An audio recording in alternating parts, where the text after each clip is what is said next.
اللہ تعالیٰ کا اس آیت کے ذریعے آج سے 1400 برس پہلے سے لے کر آج تک اور آج سے لے کر کے قیامت تک ایک اعلان ہے، ایک پیغام ہے تمام مسلمانوں کو ایک میسج دینا ہے کہ اگر تم نے اللہ تبارک و تعالیٰ سے روگردانی کی، اس کے حکام سے منہ موڑا، اس کے نبی کی سنتوں سے رشتہ توڑا اور تم اللہ تبارک و تعالیٰ کی طرف پلٹ کر نہیں آئے، ان تتولوا، اگر تم نے کنارہ کشی کر لی، رخ پھیر لیا، تو اللہ تبارک و تعالیٰ کو تمہاری قطعاً ضرورت نہیں ہے کہ وہ تمہاری وجہ سے اللہ رب العزت کسی چیز کا محتاج ہو۔ واللہ الغنی وانتم الفقراء، اللہ تبارک و تعالیٰ غنی ہے اور تم سب کے سب محتاج۔ ہمیں اس کی ضرورت ہے، اسے ہماری ضرورت نہیں ہے۔ اس لیے ہمیں اپنی خوش نصیبی پر ناز کرنا چاہیے اور فخر کرنا چاہیے اور اسے اپنی سعادت مندی سمجھنا چاہیے کہ اللہ تعالیٰ نے ہمارا انتخاب فرمایا، آخری امت کے طور پر آخری کتاب ہمیں عطا فرمائی، اپنے نبی کی امت میں پیدا فرمایا۔ اے میرے مسلمانوں، یہ کہنے کی باتیں ہیں مگر آج ہم نے اپنا رشتہ اسلام سے بھی توڑ لیا۔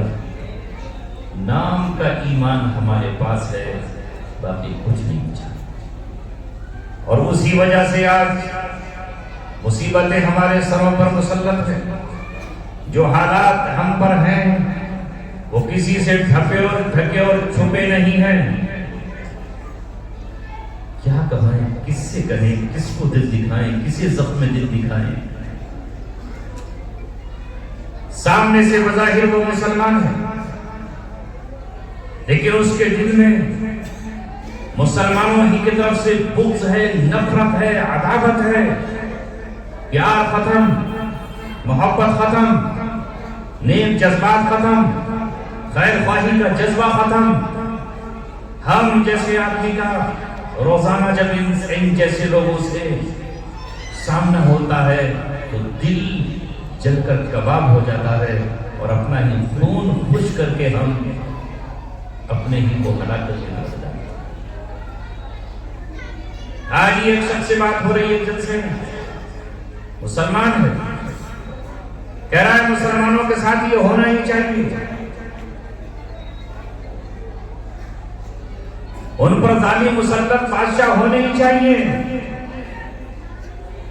اس جاہل کو کون بتائے کہ اللہ کے رسول تو دعا کر رہے ہیں، اللہم لا تسلط علینا من لا یرحمنا، اللہ ہم پر ان لوگوں کو مسلط مت کر دینا جو ہم پہ رحم نہ کریں۔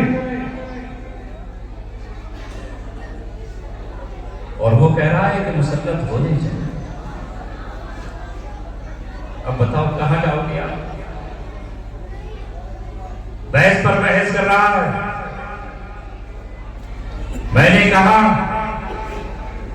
وہ ہو جو دوسرے کے ساتھ ہو رہا ہے تب تجھے پتا چلے، تیرا بیٹا مار دیا جائے، اس کا سینہ چھلنی کر دیا جائے، اس کی لاش تیرے سامنے پڑی ہو تو تجھے احساس ہوگا۔ ماتھا ٹھنک گیا۔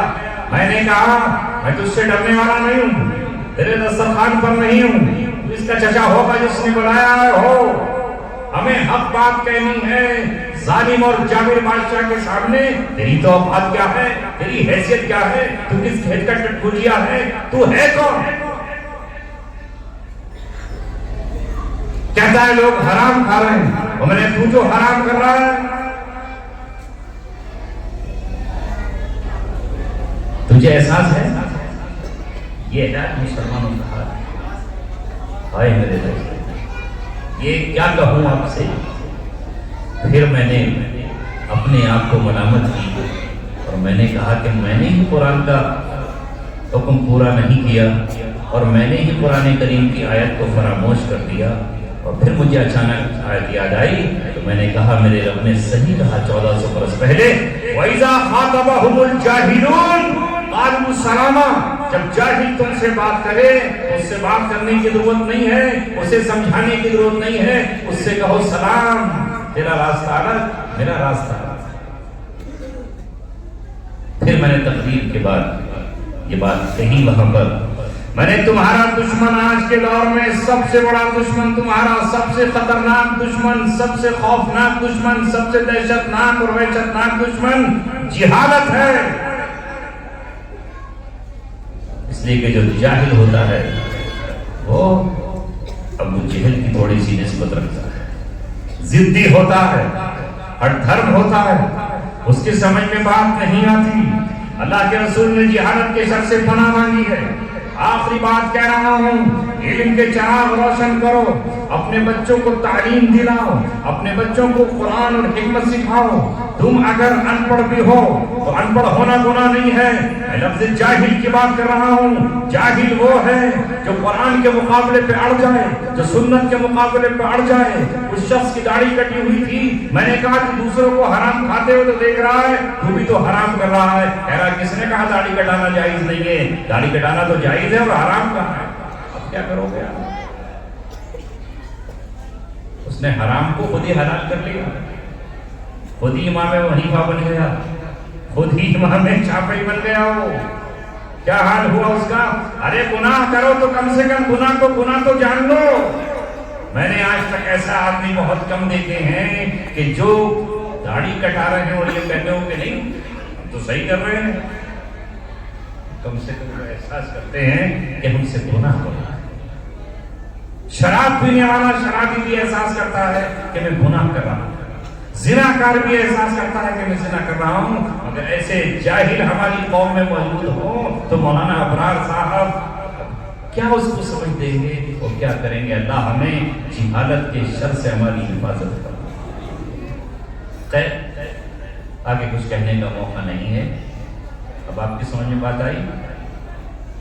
یہ میں نے درد دل رکھ دیا ہے مجھے رکھنا، اس لیے میرے دوست کبھی علماء کی محفل میں بیٹھو تو اپنی طرف سے حدیث اور شریعت کی باتیں نہ کرو۔ حدیث میں آتا ہے کہ بعض دفعہ ایک شخص اپنی زبان سے ایک لفظ، ایک جملہ صرف ایسا نکال دیتا ہے کہ اس کی وجہ سے وہ 70 سال تک جہنم میں گرتا چلا جاتا ہے۔ اگر کسی نے سنت نہیں رکھی وہ گناہ ہوگا یا سنت کو چھوڑے گا، لیکن اگر اس نے سنت کا مذاق اڑایا اور سنت کو مذاق اڑایا یا اللہ کی حرام کردہ چیز کو حلال جانا، اسی وقت اسلام سے خارج ہو گیا، نکاح اس کا ٹوٹ گیا، نماز جنازہ اس کی جائز نہیں ہے اور مسلمانوں کے قبرستان میں دفن کرنا اس کا حرام ہے۔ اس لیے سوچ سمجھ کے گفتگو کیا کرو۔ میں تقریر نہیں کر رہا، میں تھکا ہوا بہت تھا۔ ایک بات اور کہتا ہوں جو کہنا ہے مجھے، اسلام میں وعدہ خلافی اور وعدہ پورا کرنے کا کوئی اصول ہے نہیں ہے؟ یہ چتوڑا کلاں تمہارے برابر میں ہے نا؟ جلسہ ہوا وہاں آج ہوا، مجھ سے تاریخ لی، میں نے مولانا کو کہا کہ بھائی مولانا ابرار صاحب کہہ دیں گے تو میں آ جاؤں گا، اور میں نے مولانا سے منع کیا تھا میں آپ کے جلسے میں نہیں آ پاؤں گا چونکہ چتوڑا کلا کی تاریخ۔ مولانا کہنے لگے آپ تقریر مت کرنا، کسی وقت بھی آپ آ جاؤ، بچوں کے دستار باندھنی ہے، بچوں کی خوشی ہے، آپ آ جانا بس۔ میں نے کہا تب تو میں آپ کے پاس آ جاؤں گا۔ نہ جانے کتنے لوگوں نے وہ تعریف مجھ سے مانگی اور میں نے منع کر دیا کہ بھائی چتوڑا کلا دکھا چکا ہوں، چتوڑا کلا کا جلسہ بھی ہو گیا، تاریخ لینے کے بعد نہ فون ہے نہ آج فون ہے، میں نے آج فون کیا جو میرے پاس نام تھا تو فون ہی نہیں اٹھایا۔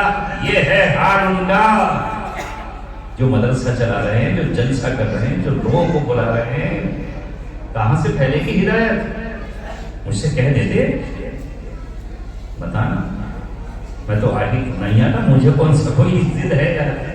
یہ ہے حال ہمارا میرے عزیزو۔ یہ دو باتیں مجھے یاد نہیں، اب اس کو ہم کیا کریں گے، دعا کر لیں۔